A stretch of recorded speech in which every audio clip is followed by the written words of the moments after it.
ద్వితీయోపదేశకాండంలో దేవుడు ఒక గొప్ప వాగ్దానం ఇచ్చాడు. ఏంటంటే, నిన్ను విడువను ఎడబాయను అని. నిజమేనండి, మన దేవుడు మనలను విడిచిపెట్టే దేవుడు కాదు.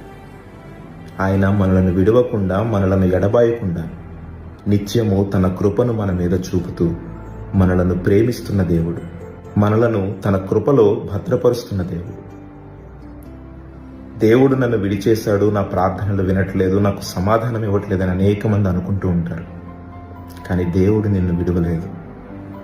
మరి ఎందుకు ప్రార్థనకు జవాబు పొందుకోలేకపోతున్నావు అంటే, ఏదో దేవునికి ఇష్టం లేని కార్యము, ఏదో దేవునిని నిన్ను దూరం చేసే కార్యము నీలో ఉండుండొచ్చు.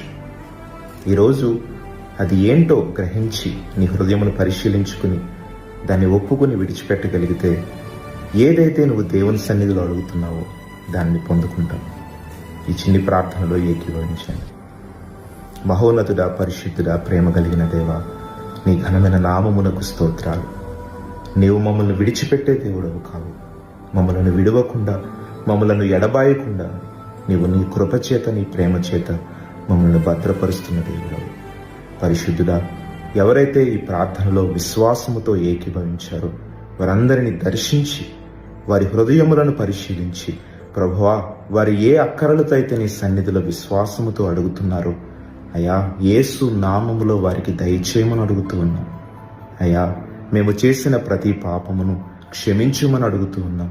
ఏదైతే మమ్మలను వేరు చేస్తుందో ప్రతి సాతాను క్రియలను అయ్యా, ఈరోజే మేము ఒప్పుకొని విడిచిపెడుతున్నాం. ప్రతి అతిక్రమములను ఒప్పుకొని విడిచిపెడుతున్నాం. ప్రతి పాపములను ఒప్పుకొని విడిచిపెడుతున్నాం.